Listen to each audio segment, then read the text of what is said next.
that I love most is that we see them in the morning and then by night. And we actually see Barbara that has like lens, glasses, and she's normal like all of us, you know. How much is important also this kind of representation and identification in a media entertainment right now, that there is a lot of, you know, clash about the things, I don't know, Little Mermaid or stuff like that. So much is important also to show this aspect, that we not sexualize the characters in that sense.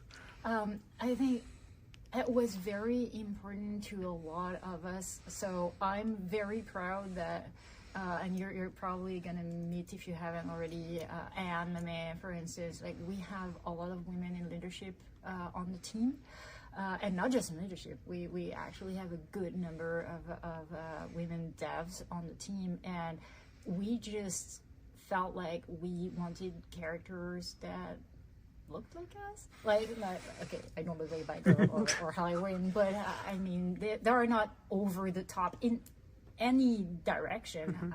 I mean, and it's true for all of the things. It's not like we set out to. We don't make a list of we're gonna represent that and that and that. It's just we are diverse and we want the game to represent us. You might have seen in the Belfry we have a pride flag, and it's just because this is who we are, and so we're putting a bit of ourselves in the game, and that's how it ends up. Yeah, I mean, she said it perfectly. I think you know, the thing about superheroes too, like it's not something that only exists in comics and video games, like and cartoons. It's like people have seen what they feel like live action, realistically represented characters who are comic book characters can be. And it would feel weird, to me anyway, to like go off in this kind of exaggerated, you know, like adolescent male fantasy direction for that. It's like, nah, like I wanna see what they can do, you know? I wanna see not what they look like, I wanna see what they can do. I wanna see what they think.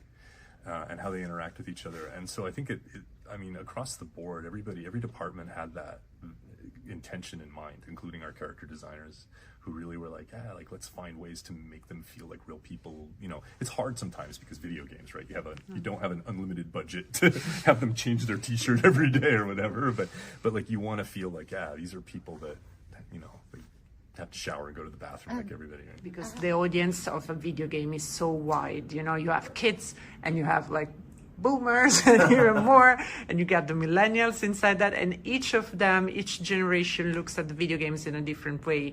You know, somebody just look for the story, somebody just look for fun, for bright color, for bright music, like for something. So how did you manage to do all together? That's a great question. To be honest, that's why we have 4 heroes. We have 4 heroes that represent a different playstyle, a different visual, a different emotional arc. And really, it's about player choice for us. We're creating an RPG, action RPG, so it's about the players being invested in their player, because we want that character to be yours. And whether you want to be Batgirl, Nightwing, Red Hood, or Robin, it's up to you. But we give that opportunity to you without trying to make that experience forced. That we all know how it's supposed to feel or sound. I think it was great for us to bring something different to it, because it also pleases, it will please younger folks as older folks, but I think our work was to write music for these characters and this game, and if you love what you do, I think people will love it. First of all, I wanna know, the first thing that I've noticed coming here for the first time is actually how much the pandemic have changed the way you work it, you know? So how did it affect that on working on this project? The fact that there are so many desks, but people are connecting like remotely. How did you manage to work on this aspect?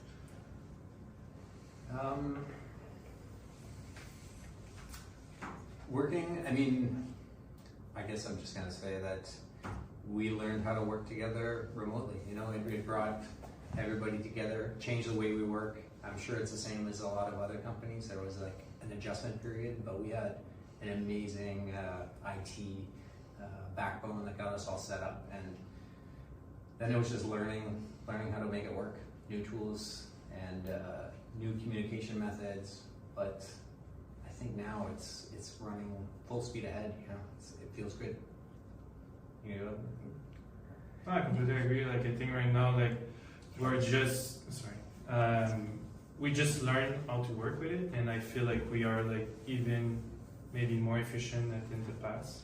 And like Jay said, with like all the new tools that now work like really well. So no, it's went like super soon. It wasn't a challenge in the sense that we knew we were going to do our own take on it. It was a challenge in the sense of this is a beloved IP and beloved characters, and we want to do right by them. There's a lot of amazing work that's been done by comic book writers and artists out there. They're like the storylines that you're like, there's no way this can be topped. This take on the character is like, that's it, that's the take. We're not going in that direction. But it gave us room to just go, okay, let's take this angle for this villain. And for the Knights, it was definitely, okay, what are the beloved aspects of these characters that we must bring to life and respect and really just make them live and breathe in an interactive game world, which has different aspects of interactivity than comic books, and that's what we focused on. And then for missions too, I mean, definitely Pat's team too had work to do in that respect. Yeah, we had a lot of work to do, but I mean, the relationship between narrative and creating the missions. So we need to take their ideas, like integrate them into the level, make it interesting because it's interactive. And we go back, we figure out like, what can we do with this? Like, do you think we can like go a little crazier? And they're like, oh, this is an amazing idea.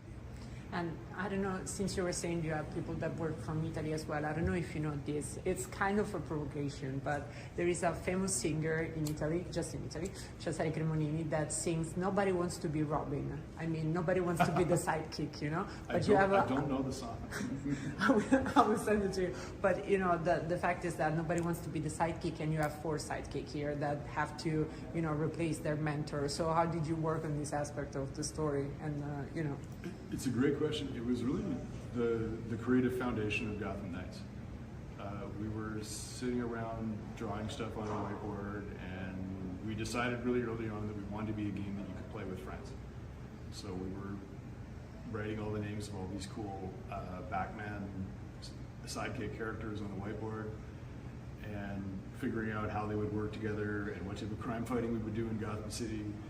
And at some point, our creative director, Pat Redding, just kind of goes over to the whiteboard and crosses out Batman and says, what is it like for the rest of them if they have to go out and do Batman's job and become the Dark Protector of Gotham?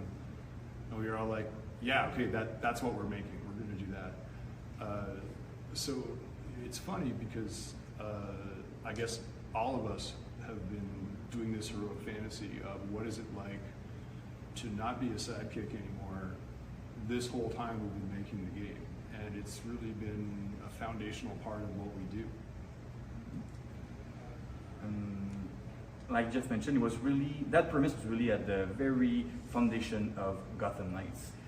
These characters were all sidekicks, but they are becoming something else. They're becoming their own. People love Nightwing, not because it was Robin before, because he's Nightwing, he's not Batman, he's Nightwing. That's a different entity than Batman, and he got his own perks, and people love him for that reason. So working on that, how can we make these characters become the next Knight, become not the same Batman, become their own superhero, was the core foundation of where we try to break down all the characters into what are they good at, what should be their specificity, what happens if we interact with these characters at the same time into the story, the boss fights, the enemies.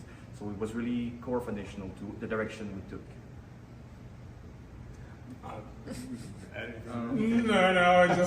was just like, working on this game and again, like just seeing everything that's gone into the character work and development. I was a bit like sidekicks. I was like, oh, I guess they are, but.